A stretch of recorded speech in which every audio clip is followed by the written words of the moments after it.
Chapter 88. Nate shut down the extraneous traps and went back to monitoring the group of elves. Since it didn't count as modifying the traps, he didn't have to worry about shutting down the entire dungeon. Unfortunately, simply disabling the traps that weren't even being used at the moment had no effect on the prodigious energy drain. The only solution for that was getting rid of the blighted elves in the 2 trap rooms. He would simply have to put up with the energy loss until then. Nate kept watching the elves as they freaked out about their companion. The first death had really made them panic. He saw everything with a sort of detached attitude that surprised even him. He had always known he could be a little cold and uncaring to people who weren't part of his personal bubble. Still, this one was a tad new for him. Just like with the beasts from the first dungeon, he didn't see them as anything more than enemies. It didn't matter that they were humanoid in appearance, or that they could speak and had intelligence. Aura had already proven that both of those things could be true for the beasts as well.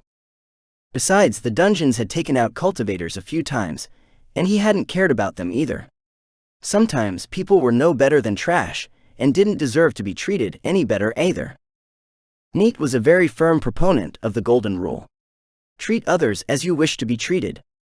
If you want to be treated like crap, then treat others that way. Personally, he only really cared for a select few people. However, that didn't mean he treated others badly. He simply ignored them, unless they did something against him or went against his bottom line. Pushing those thoughts to the side for the moment, he switched cameras to the group Aura was monitoring. They had made their way into a trapped room as well by that point, and were contending with 2 different traps. The 2 combined had caused them to pause and halt entirely. The first was a gravity room. It was currently set to increase everything by 3 times.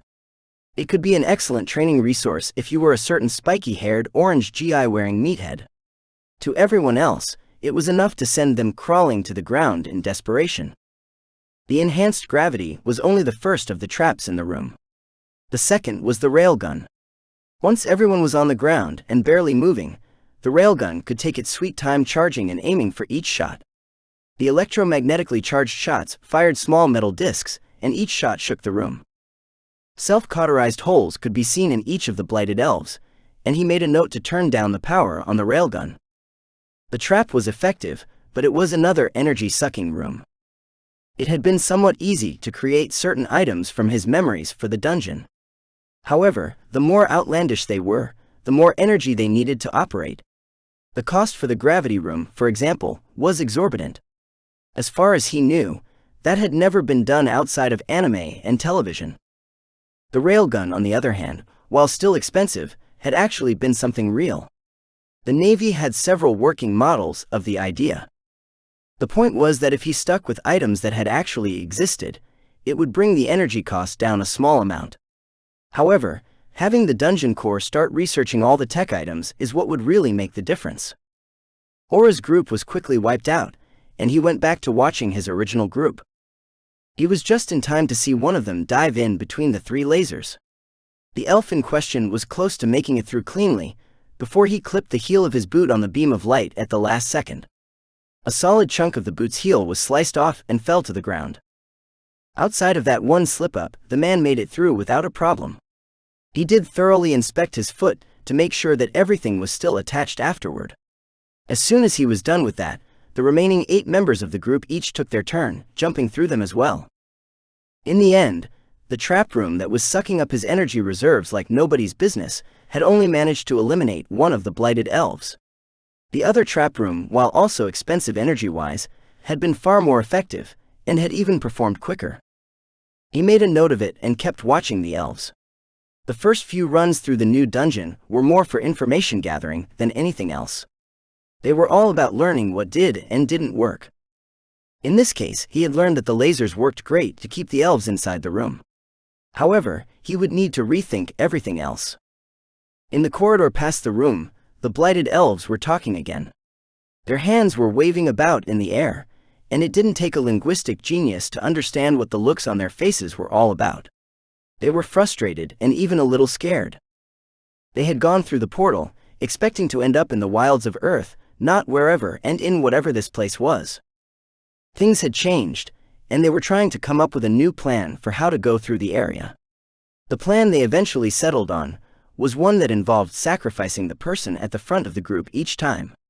At least, it was more or less a sacrificial position. That was the person who would be entering the next room first, and they would be doing it by themselves. If they could survive and show the rest of the group who were hanging back how to survive, then great. The more likely option, however, was that they would die after activating whatever trap was in that room. In which case, the rest of the group would at least know what traps were in the room and could come up with a plan. Nate kept an eye on them for the next few rooms, watching as their numbers steadily dwindled. The plan they had come up with worked. Except there were more rooms inside the dungeon along their path than blighted elves in their group. He kept making his notes, before switching his attention to the latest group of 5 that had made an appearance. They were acting differently from the other groups that he had seen up to that point. Originally, they had chosen to take the same door as Aura's first group. They had reached the room where that group had died. However, it was at that point that they had stopped. One of the blighted elves had held out their hand toward the room and began talking rapidly to the others. As soon as they were finished, all 5 turned around and headed back to the portal room.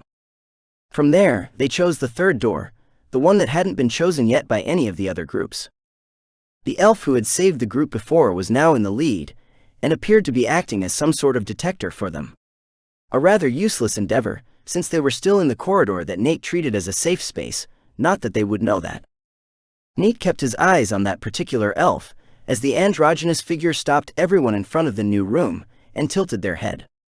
He quickly pulled up the specs on the trap that was inside that room, and winced. That was a particularly nasty one, if it worked the way he thought it would. The entire room was a giant speaker, and worked on the idea that everything had a specific frequency at which it would deconstruct. The trap would require a lot of power, as it moved through each frequency. The real problem is that it would have to hold the frequency for an undetermined amount of time once it was found. This particular trap was more of a pet project, something that was geared toward the long-term rather than short-term results. As long as the noise didn't mess with their minds too much, it wouldn't be too hard for the blighted elves to escape. Still, Nate thought it was interesting that one of the elves seemed to have the ability to detect the dungeon's trap in some form. At least, that is what he thought the lead elf was doing. He supposed that it was possible they were doing something else, but it was the likeliest option, he thought. And if that was indeed the case, then that meant this new world had access to some form of magic. Or at the very least, that their energy skills were far more developed than humanity's, not that was hard. It was too early to tell which it could be, or even if he was on the right track. With only one of the blighted elves having shown that particular talent so far, it was hard to say. All he could do was add it to his notes alongside everything else, and keep watching them. Which is exactly what he did. From another screen, he spotted Aura lounging, undoubtedly watching the same group. "What do you think of them?" he sent to her. The elf in the lead is an interesting one. She seemed to be able to tell that a previous group had died in that room. Yet when they reached the new room, she could also somewhat detect the trap there. Unlike when he had been on his expedition, despite still being separated from her, he could still hear her just fine. Where back then her message had come across as a text message, now it was like they were on a phone call. Her. He hadn't realized the elf was female. "How much of a problem do you think this will cause for us?" "It's hard to say." He could practically feel her shrug. "The first few groups we saw didn't have anyone with this ability. It could be rare, or they might have simply been unlucky. I think it is still too soon to say, either way, for sure." They kept talking and comparing notes as they watched the group enter the room and the speaker activate. It gradually worked its way through the different frequencies as they struggled to walk through the room. The level 1 dungeon core was still smart enough to note which ones were important and which ones weren't. Some of the frequencies disturbed the inner ear, others made you lose control of your bodily functions. Then there were ones where the fabric was being shaken apart. Unfortunately, the room never got to work through all of them, so while the blighted elves had all lost a few pieces of clothing by the end, they were all still alive. Nate would have to wait for the next group to go through before he could learn at what frequency steel and other metals shook apart at. Then there was the ultimate frequency. The one that held bodies together. However, he had noticed that the sound waves had been damaging to the dungeon itself in certain ranges. He had made sure that the dungeon core knew not to use those frequencies in the future. As far as he was concerned, the room was a success. Especially when you looked at how each of the blighted elves looked after they came out of it. Without exception, they all looked as though they had been sick for several weeks. The front of their armor was stained from where they had vomited.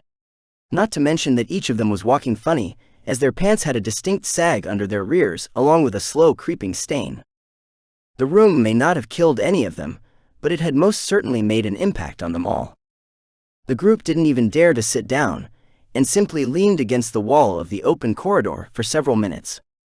Nate laughed and cringed at their misfortune, before turning his attention to the latest group to have arrived.